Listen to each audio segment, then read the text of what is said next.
మీ teacher నీకు letter రాసి ఇచ్చింది, అందులో ఏముందో తెలిసినా నువ్వు చాలా బాగా చదువుతున్నావట.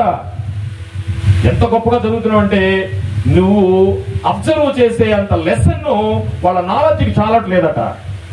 అందుకని నిన్ను ఏదైనా ఒక గొప్ప స్కూల్లో, కార్పొరేట్ స్కూల్లో జాయిన్ చేయమని నాకు లెటర్ రాసి ఇచ్చారా అన్నదట ఈవిడి.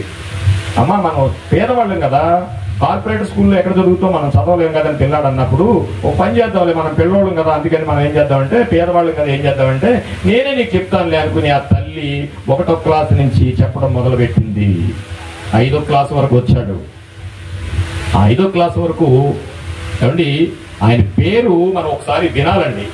మనకి ఈ విజువల్ గా కనిపిస్తున్న ఈ ఎదుర్కొంటా ఉన్న వాటికి కనిపిస్తున్న ఏమేమి ఉన్నాయండి, మనకి కెమెరా ఉంది, ఇంకా ఎలక్ట్రానిక్స్ గూడ్స్ ఎన్నో రకరకాలు కనిపిస్తా ఉన్నాయి ఇక్కడ. ఈ రకాలన్నీ కనిపెట్టిన వాళ్ళు ఎవరో తెలుసండి, ఇదిగో ఈ పిల్లాడే.